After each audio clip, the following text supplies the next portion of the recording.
Welcome to the English हाउल। दोस्तों, आप सबका बहुत बहुत स्वागत है आपके अपने YouTube चैनल द इंग्लिश हाउल पर। मेरा नाम है अनुपम दुबे। टाइम्स ऑफ इंडिया, जो कि इंडिया का सबसे मशहूर अखबार है, उसमें एक पॉपुलर न्यूज आई हुई है जो ये कहती है कि सीयूईटी यूजी और पीजी फिर एक बार चेंज होगा। और पहले से एक्सपेक्टेड भी था कि सीयूईटी यूजी और पीजी चेंज होगा। जो नीट में गुफअप्स लास्ट ईयर हुए थे उसको कंपनसेट इस बार किया जाएगा सारे एंट्रेंस एग्जाम को लेकर के। मैं आपको सीयूटी के बारे में बता दूं, सीयूटी का इंट्रोडक्शन एक्चुअली जो हुआ था वो 2022 में हुआ था। जब 2022 में ये पेपर हुआ था तो 14,90,000 फॉर्म भरे गए थे, जिसमें से क्लोज टू 9,60,000 लोग अपीयर हुए थे। उस बार ये पेपर कंप्यूटर बेस्ड टेस्ट पर हुआ था। अलग अलग दिन अलग अलग पेपर हुआ था और काफी एरर्स आए थे। लॉजिस्टिक्स प्रॉब्लम बहुत ज्यादा थी, कई बार सेंटर कोऑपरेट नहीं कर पाए और बहुत प्रॉब्लम हुई एनटीए को। लेकिन फिर भी वो पहला साल था तो भी लोगों ने एक्सक्यूज कर दिया कि चलिए पहला साल है और इतना मॉन्यूमेंटल चेंज लेकर के आए हैं, तो लोगों ने एडमिट कर लिया। फिर आती है 2023 की बारी, जब ये फॉर्म पिछली बार से थोड़ा ज्यादा भरा जाता है। क्लोज टू 15 लाख फॉर्म भरे जाते हैं और 11 लाख लोग इसमें अपीयर करते हैं।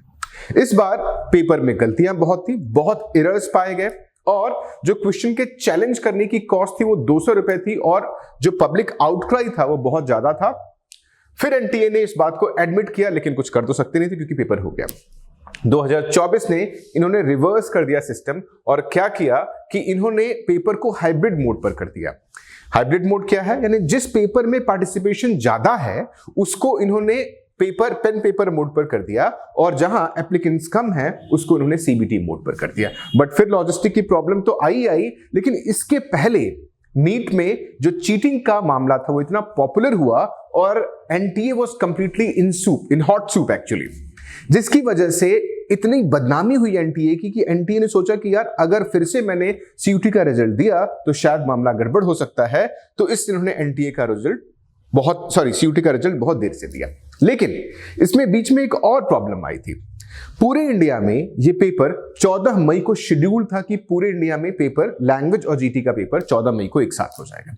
लेकिन अचानक 13 मई को रात को 11 बजे नोटिफिकेशन देता है एनटीए कि ये पेपर अब 13 मई को नहीं होकर के, यानी 14 मई को ना होकर के 29 मई को हो जाएगा। बहुत से बच्चे कंफ्यूज थे, जिनके पास एड्रेस लेट से कई बार हरियाणा का लिखा हुआ एड्रेस था और पिन कोड दिल्ली का था, वो सारे बच्चे कंफ्यूज हो गए और एनटीए को बहुत प्रॉब्लम हुई। इसके पहले मैं बता दूं कि 2023 में एनटीए को पर्सनली फोन करके बताना पड़ा था कि आपका सेंटर चेंज हो गया, लेकिन 2024 में इन्होंने ऐसा नहीं किया। पेरेंट्स और बच्चे बहुत परेशान हुए। एक वाकया मैं आपको बता दूं कि मेरठ में जो लोग गए उनको रात में स्टे करना पड़ा। उस दिन पेपर नहीं हुआ, पेपर अगले दिन हुआ। तो बहुत से गुफअप्स आए। इन सारे प्रॉब्लम्स को धीरे धीरे एनटीए ने रिजॉल्व करने की कोशिश की और नीट से इंस्पिरेशन लेते हुए इन्होंने सीयूटी यूजी और पीजी दोनों में चेंज करने की प्रावधान डाले हुए हैं। मैं आपको 4 मेजर चेंजेस बताता हूं जो कि सीयूटी यूजी में होने वाले हैं और मोस्ट प्रोबेबली हो जाएंगे, जहां पर मैंने ये बात पहले ही अपने स्टूडेंट्स को बता दिया था कि ये चेंज होने भी चाहिए और होंगे भी। सबसे पहला चेंज, ये सीबीटी के ऊपर वापस जाएंगे। हाइब्रिड को छोड़ करके ये कंप्यूटर बेस्ड टेस्ट पर ही जाएंगे। इससे सबसे बड़ा फायदा होता है कि पेपर सेफ एंड सिक्योर हो जाता है, नकल करने की गुंजाइश बहुत कम हो जाती है। बट सीबीटी के केस में जैसे ये सीबीटी पर जाएंगे, इनके लिए लॉजिस्टिक प्रॉब्लम होगा कि क्या ये एक पेपर पूरे इंडिया में एक साथ करा पाएंगे या नहीं करा पाएंगे। लेकिन अगर नीट सक्सेसफुली हो जाता है, जिसका पार्टिसिपेशन क्लोज टू 25 लाख होता है, तो ये बड़े आराम से सीयूटी भी करवा सकते हैं। तो पहला चेंज मैंने आपको बताया, वो ये बताया कि ये पेपर सीबीटी मोड पर जाएगा, जो सेफ होगा, सुरक्षित होगा और रिजल्ट आसानी से पब्लिश हो जाएगा। दूसरा बड़ा चेंज बताता हूं आपको, जो कि बच्चों के लिए बहुत इंपॉर्टेंट भी है। सीयूटी में अलग अलग पेपर्स की अलग अलग टाइम ड्यूरेशन है। यानी लैंग्वेज के लिए आपको 45 मिनट दिया जाता है, जीटी के लिए 60 मिनट दिया जाता है, physics, chemistry, maths, computer science, economics और अकाउंटेंसी के लिए 60 मिनट दिया जाता है और बाकी सारे सब्जेक्ट के लिए 45 मिनट दिया जाता है। इन्होंने इस बार सारे पेपर्स के लिए इक्वल टाइम देंगे। ये पेपर जो भी टाइम है वो इक्वल टाइम दे देंगे कि सारे पेपर को 60 मिनट में करना है। ये दूसरा इंपॉर्टेंट चेंज होगा, मैं आपको बता दूं। तीसरा चेंज, सीयूटी में हर सेक्शन में 10 क्वेश्चन बफर दिया जाता है।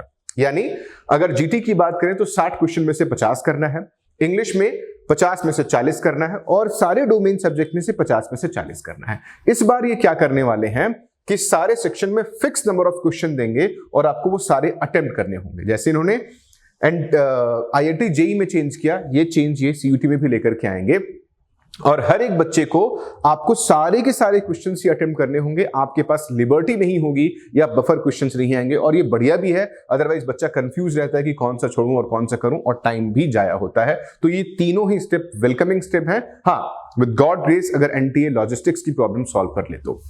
चौथा चेंज, जो कि बहुत बड़ा चेंज नहीं है, वो ये है कि जो फॉरेन लैंग्वेजेस का इनटेक था पेपर में वो बहुत ज्यादा था, ये कम कर देंगे। यानी 20 लैंग्वेज हो जाते हैं, 27 डोमेन सब्जेक्ट हो जाता है और 1 जीटी हो जाता है, इसको भी ये कम करेंगे। यानी 2023 तक सीयूटी में 1 लैंग्वेज 9 डोमेन सब्जेक्ट और आप जीटी चूज कर सकते थे। 2024 में इन्होंने क्या किया, 1 लैंग्वेज 4 डोमेन सब्जेक्ट और जीटी, यानी मैक्सिमम ऑफ 6 सब्जेक्ट्स आप चूज कर सकते थे। तो ये 4 बड़े चेंजेस हैं, चारों ही चेंजेस वेलकमिंग चेंज हैं। इसके अलावा ये तो सीयूटी यूजी की बात हो गई। सीयूटी पीजी की अगर हम बात करें तो सीयूटी पीजी में बहुत ज्यादा चेंज करने की गुंजाइश नहीं दिखती है मुझे, बट मैं आपको अपडेट करता रहूंगा।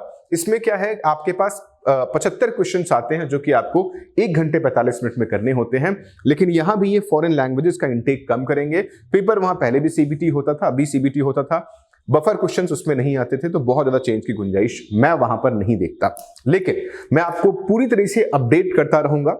अगर आप सीयूटी को सीयूटी यूजी या पीजी सर्च करते हुए यहां पर पहली बार आए हैं तो सब्सक्राइब जरूर कर लें, जिससे कि आपको ऑथेंटिक और रिलेवेंट इंफॉर्मेशन मिल जाएगी। इन सबका सोर्स, यानी आपको ये भी होगा कि यार जो मैं इंफॉर्मेशन दे रहे हैं सर वो सही है या गलत है, तो इसका सोर्स मैं आपको डिस्क्रिप्शन में प्रोवाइड कर रहा हूं, जहां पर कोरा का लिंक होगा, वेबसाइट का जो ब्लॉग लिखा हुआ उसका लिंक मिल जाएगा, आपको टेलीग्राम का लिंक मिल जाएगा, यहाँ पर आपको जो हमारा एप्लीकेशन का लिंक है वो सब आपको हमारे डिस्क्रिप्शन में मिल जाएगा। तो मुझे उम्मीद है कि ये इन्फॉर्मेशन आपको पसंद आई होगी, और आप जिस भी सोशल मीडिया को फॉलो करते हैं, अगर हमें आप देख रहे हैं वहां पर, तो प्लीज हमें सब्सक्राइब करें, हमें फॉलो करें और रिलेवेंट लोगों तक ये रिलेवेंट इन्फॉर्मेशन जरूर पहुंचाएं। Thank you so much.